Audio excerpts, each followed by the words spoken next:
Safardagi musulmonlar qanday ibodat qiladi? Jajji musulmonlarga safar qo'llanmasi. Qur'oni Karim shunday ilohiy kitobki, unda har qanday holatda nima qilsak, to'g'ri yo'lni tutgan bo'lishimiz bayon qilib berilgan. Alloh taolo o'zining muqaddas kitobi Qur'onda safar qilgan bandalariga duo qilishni eslatadi. Shuning uchun ham payg'ambarimiz Muhammad sallallohu alayhi va sallam ham har safar ot yoki tuyaga minsalar, quyidagi duoni o'qishni kanda qilmasdilar. Bizlarga bu ulovni bo'ysundirib qo'ygan zot aybu nuqsonlardan pokdir. Bizlar o'zimiz bunga qodir emas edik. Bu duoni bir joydan ikkinchi joyga borishga foydalanadigan barcha vositalarga chiqqanimizda o'qiymiz. Xoh ot yoki tuya kabi hayvonlar, xoh mashina, samolyot yoki kema kabi odamzod ixtiro qilgan transportlar Alloh taoloning biz bandalariga bergan katta ne'mati ekanini eslatadi. Odamzod ixtiro qilgan transport vositalarini o'zi yasadi-ku. Nega buning uchun ham duo qilib Alloh taoloni poklashimiz kerak?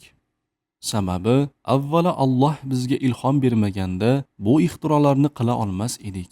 Va yana mashina ishlab chiqarish uchun ham u zot bizga bergan tabiiy xom ashyolardan foydalanamiz.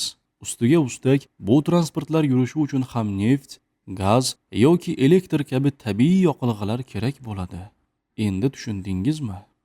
Shu kabi samolyotlar ham samolarda parvoz qilishi uchun havoning qarshilik kuchi zarur bo'ladi. Bu kuchsiz hech qanday samolyot ucha olmaydi. Bu kuchni esa Alloh taolo yer sharimizga joylab qo'ygan. Bu ne'matlar uchun biz Robbimiz Allohga chin qalbdan shukr qilmoqimiz kerak. Agar Alloh bu tabiiy boyliklarni biz uchun yaratmaganida, biz insonlar hech narsa qila olmagan bo'lar edik. Shuning uchun har safar mashina yoki samolyotga o'tirsak, ulovga chiqish duosini o'qishimiz kerak. Bu esa foydalanayotgan ne'matlarimiz egasi yakka-yu yolg'iz Alloh taolo ekanini bizga eslatib turadi. Payg'ambarimiz Muhammad sallallohu alayhi va sallam qachon safarga chiqsalar mana bu duoni o'qir edilar. Allohim, mening safardagi sohibim faqat sensan va safardaligimda ahlimni, molimni va farzandlarimni hifz va himoyangga oluvchisan. Jajji musulmonlar, agar siz safar oldi ushbu ikki duoni o'qisangiz, safaringiz oson, bexatar va kutganingizdan-da muvaffaqiyatli bo'ladi inshaalloh. Bu mavzuda yanada chuqurroq bilim olish uchun Qur'oni Karimning Zuhruf surasining 10-14 oyatlar tafsirini o'rganib chiqishni tavsiya etamiz.